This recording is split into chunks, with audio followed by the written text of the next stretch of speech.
Penguin Random House Audio presents Remain Silent by Susie Steiner. Read for you by Juanita Mcmahon. Every civilized people on the face of the earth must be fully aware that this country is the asylum of nations, and that it will defend the asylum to the last ounce of its treasure and last drop of its blood. There is no point whatever on which we are prouder and more resolute.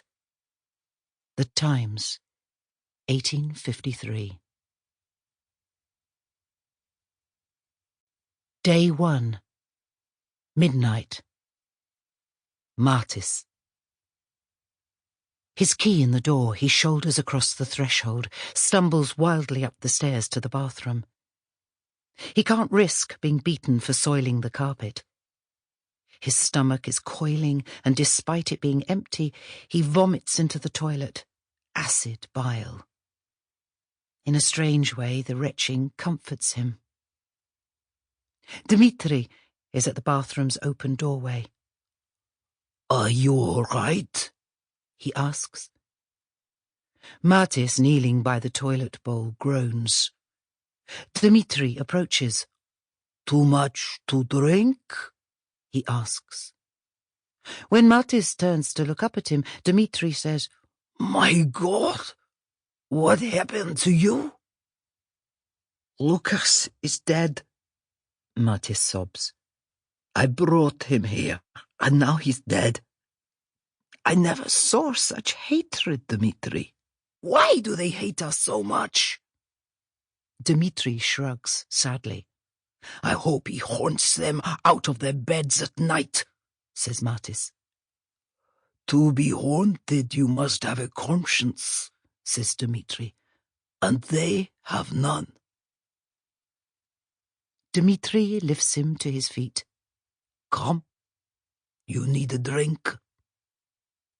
In the kitchen, while Dmitri locates vodka, Martis starts shaking. Dmitri says, "The police here, they will look into it properly, not like back home." He hands Martis the bottle.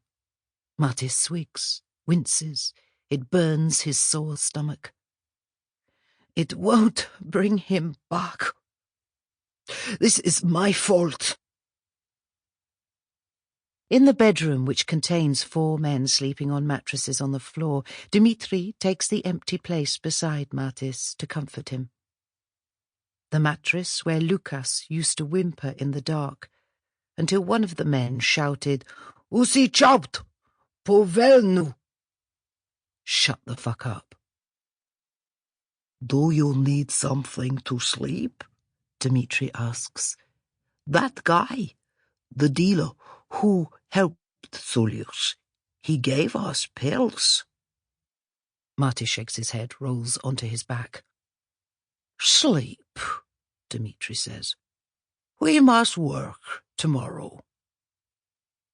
If life were a force of will, Martis could wish himself dead. No such luck. His body, tired and broken, keeps going. He keeps on waking on the stinking mattress, soaked in the sweat of other men who had been in the same situation before him. And what happened to them?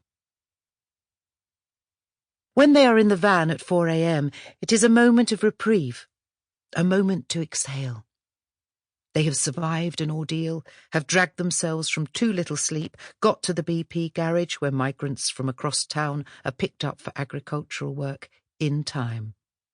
They cannot be punished for missing the call, for being late. The next ordeal, catching enough chickens through the fog of their exhaustion, through the sting of the scratches on their hands reopening, would come later. Almost all the men fell straight to sleep in the van. Chin to chest, forehead to window. He was always asleep with this ragtag of psychos. The weird intimacy of sharing a room. The snoring, someone talking in his sleep. The smells emitted by bodies at night, thick and human and perhaps repulsive, but also deeply, vulnerably personal. Lucas may have whimpered on his mattress at night, but Martis didn't. This had been his idea, and he had had to make it work, had had to make it look like it was working. Up to now, he'd had to survive, even though he didn't want to tell both himself and Lucas that their bind was temporary, a bump on the path to freedom. But with Lucas gone? Day 1. 7:45 a.m. Manon. Wake me up now, Mummy, Teddy yells from the next room. Manon gives Mark a shove, and he rolls obediently out of bed. She squints at her watch. 6:20 a.m. Fuck's sake, she says, then turns over and descends back to delicious depths.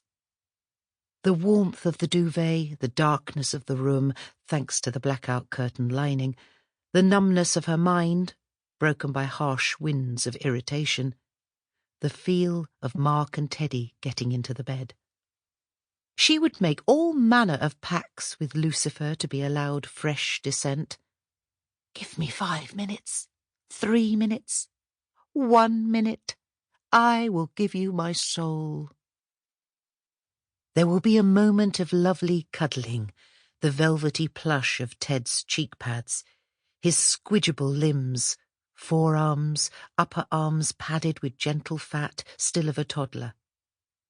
She cherishes this remnant of babyhood.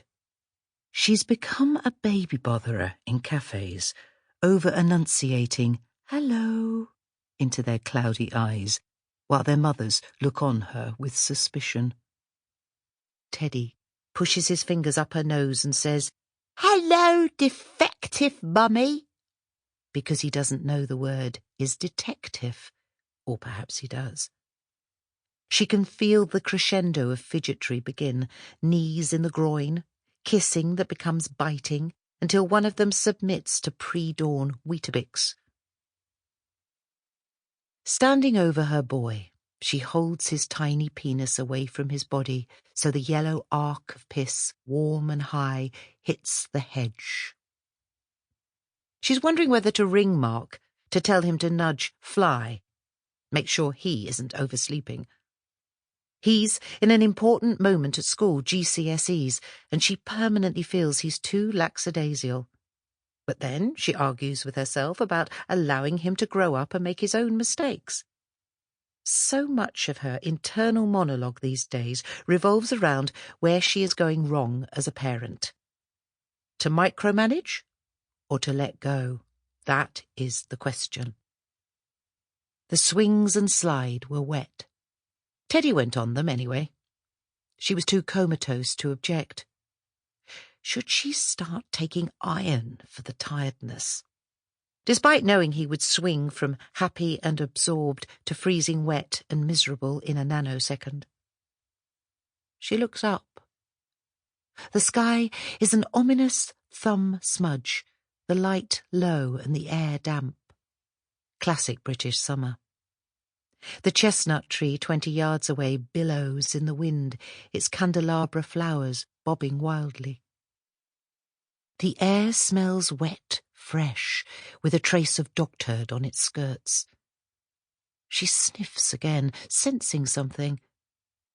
The wind is making things creak and knock. She can hear a sound that is wrong. Wrong place. Wrong context. She scans about while Teddy concentrates on weeing. There. In the billowing tree that is 20 yards away. She sees 2 black boots high among the tree branches. She straightens, squinting to see better. Ankles, trousers, swaying at head height. The creaking sound might be rope against branch. She tucks Teddy back into his trousers, swivels him by the shoulders, and lifts him.